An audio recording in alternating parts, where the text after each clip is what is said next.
This episode of the Visionary City Leader Show on Future Cities Africa is brought to you in partnership with GPA Group. The GPA Group was formulated in response to South Africa's need to serve its citizens, not only to transform our country for the better, but to pay homage to the great leaders who fought for a better home for all South Africans.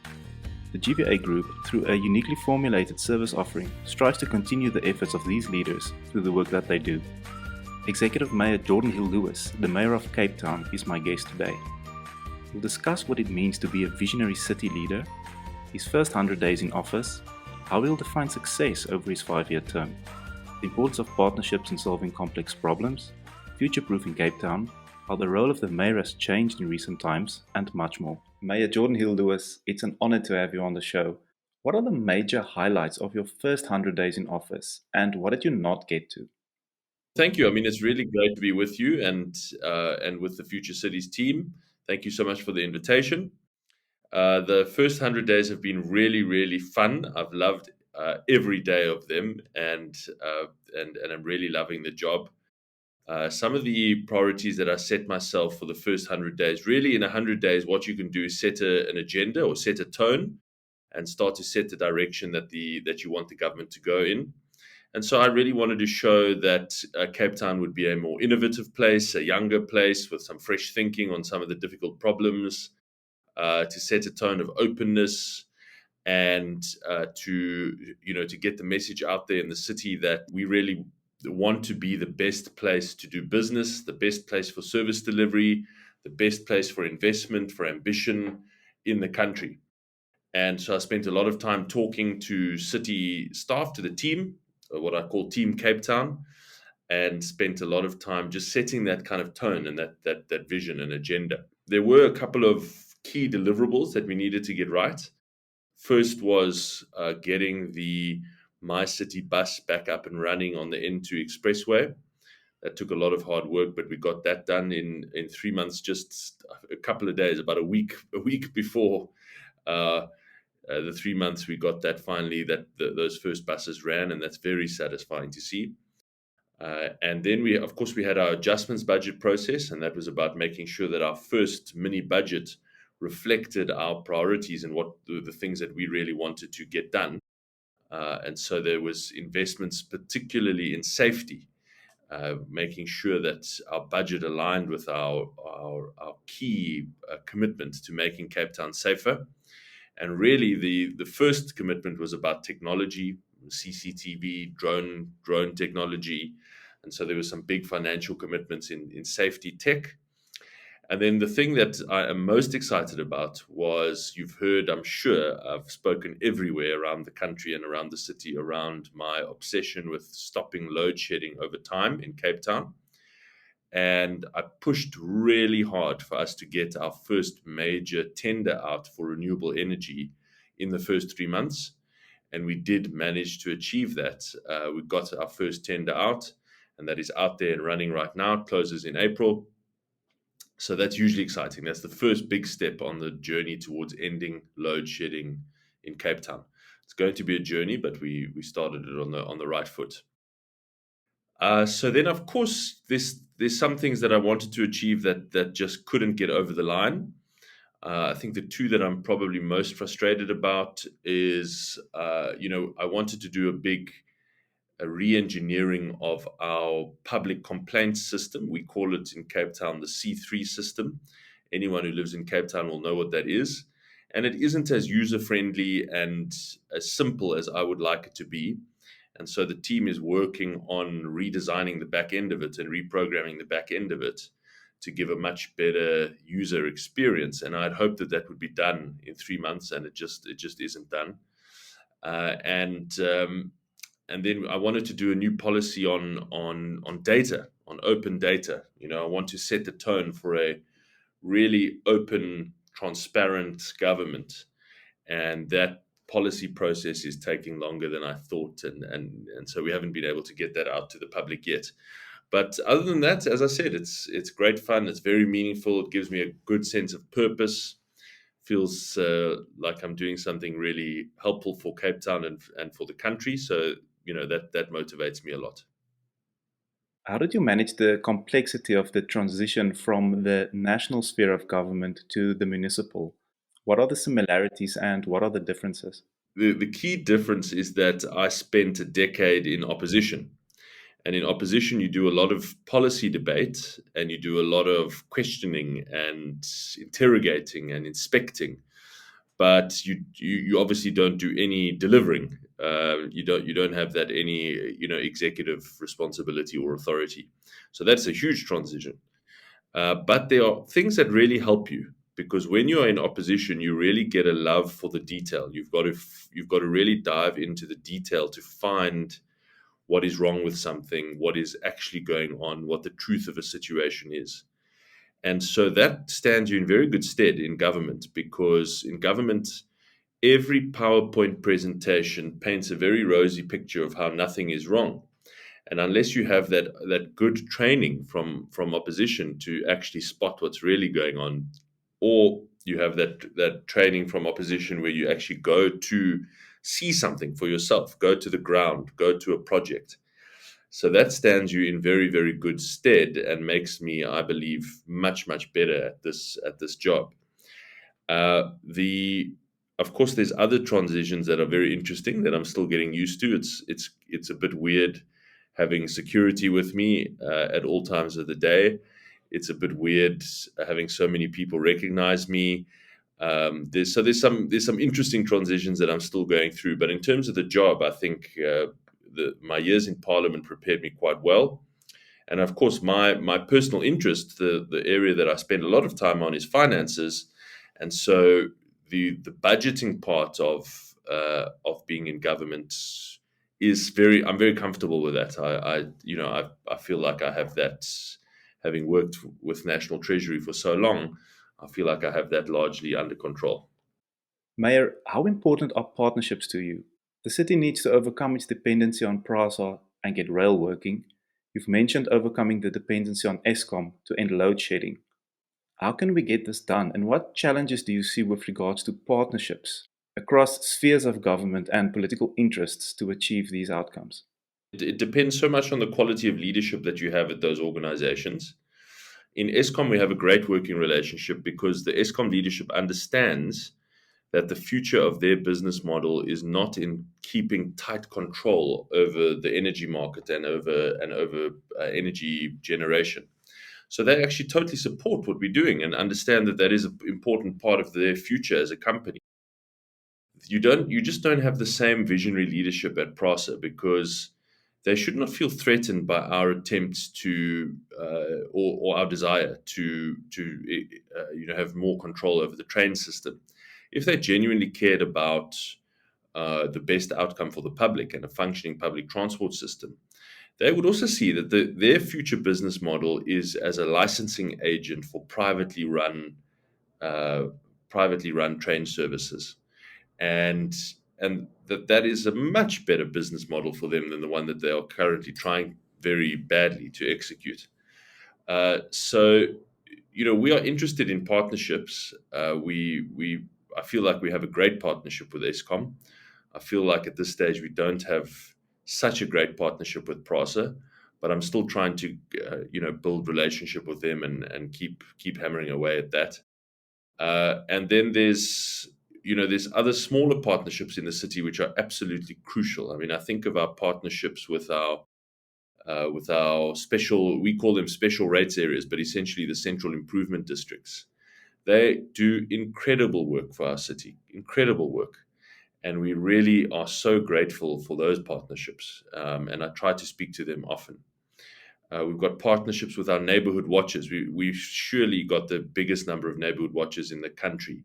And they do incredible work, totally, dedicated, passionate volunteers in the community who do that kind of work. And then there's exciting new partnerships that I'd like to explore. Bigger partnerships with our universities on tech and innovation, how to attract more tech jobs and skills to Cape Town to locate here. So there's those kind of partnerships as well, which are just in their infancy, but which I'd really like to develop and explore. What do you believe are the key characteristics of a visionary city leader, and who has typified these characteristics in your experience? For me, the key characteristic is that you need to have a clear idea of what you really want to achieve. So, a clear vision of what you want to do in the city. Because a city government, particularly in the South African context, with lots of poverty, lots of unemployment, huge populations, there are many, many problems that you can spend your entire 5 years trying to deal with. And I feel like you have to focus, you have to have the ability to focus and identify clearly a few big things that you want to achieve and that you want to see happening in the city, and be able to communicate those relentlessly, and get the city team and residents to back you and to support you in that vision. So I think that's the main the overwhelming requirement. Secondly, I would say you've got to have the ability to get stuck into incredible detail, because the devil is always in the detail, and so you've got to really have a key love of rolling up your sleeves and getting into the detail of all of these projects yourself. Otherwise, you won't get to understand them properly and understand the complexity of delivering them. And who typifies that? That's a good question. That's a really good question. Uh, I mean, I've worked for some pretty incredible leaders. I worked for Mayor Helen Zille for a long time, and that was an incredible mentorship, guidance, and eventually a friendship. So I would say, yeah, that's definitely someone that exemplifies that. Mayor, how do you define success over your 5 year period in office? If residents feel like Cape Town is a more optimistic place, a more ambitious place, that is committed to excellence, that's committed to doing big, bold things because they are the right things to do for the future of our city. If residents feel like we've made meaningful progress on some of the big problems that we face, like load shedding, like safety, like public transport, then I will feel like that's success. I want people to feel optimistic about South Africa again, and I want Cape Town to help inspire that optimism, because Cape Town moves forward. Cape Town shows what is possible. Cape Town builds a sense of pride. Uh, so if that happens, then I'll say that that's success. How do you think the role of an executive mayor has changed, especially since COVID? And how do you prioritize what gets done first? So much of success in this job is being able to prioritize, and I've still got to do some work on this. I can't say that I'm successful, because when a new problem comes my way, I find it very interesting, and so I start to obsess about this new problem, and maybe it is not one that I should be focusing on. You've got to really discipline yourself to focus on only those things that you want to personally achieve in this 5 year term, and I've still got to work on that discipline. I think that the role of mayor has changed a bit, but it's certainly changed. If I'd been the mayor over the last 2 years, I think that would have been a very, very different story. You couldn't really get out and see people. You couldn't interact with communities. A lot of the focus was on simply responding to the daily crisis of the pandemic, whether it be in our health system or getting the equipment that we needed, or the getting the vaccines out there, and so on. Oh, and of course the food and poverty interventions. I think that is starting to subside now. We certainly spend a lot less time talking about the pandemic. We're starting to get out into communities again. I've just come from Khayelitsha, as I told you. We're starting to meet with groups of people again, and so it does feel like you're returning to that really enjoyable, people-centered politics, which I love. I really love that. That's part of why I love politics. Uh, at the same time, I think the key change is that it's a wake-up call that we've got to. You can focus on the here and now, and you can allow yourself to become totally consumed with the problems of the here and now. But the lesson of the pandemic is that you've got to actually focus on making your society, your city, your country, whatever it is that where you are in government, more resilient for future shocks. And we don't know what those future shocks are going to be, but you can spend your time building resilience into your city. And so that's something that I'm thinking about. For example, I've put together a future planning and resilience team that reports directly to me, and it's going to spend time. It's a team of policy and planning professionals who are going to spend time thinking about what future shocks may look like and how we prepare our city for to be resilient in the face of those shocks in future. You've just mentioned the city's Resilience and Future Planning Directorate.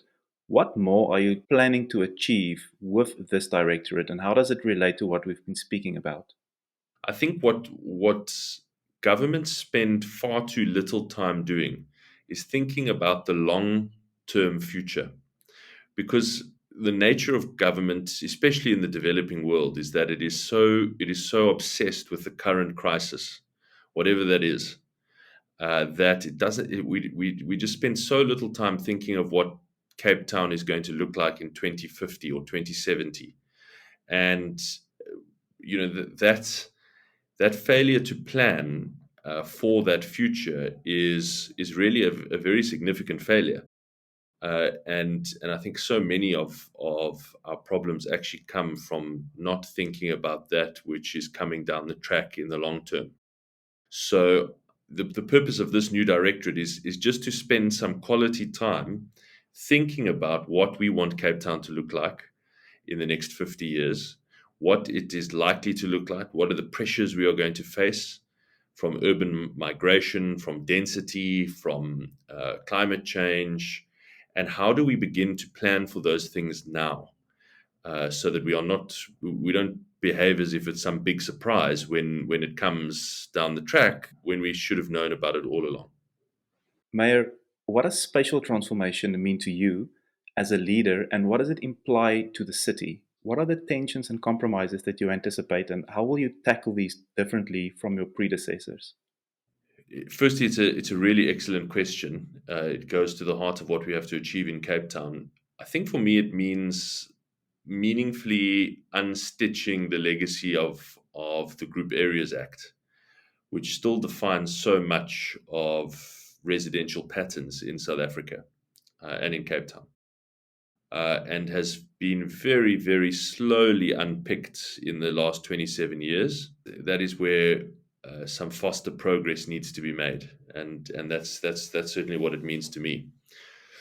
The key way to achieve that is densification in the urban core, and that comes with huge tension because residents are often opposed to densification, not because of any opposition to diversity, but because they just don't like the idea of a densifying city very near to them. The classic NIMBYism.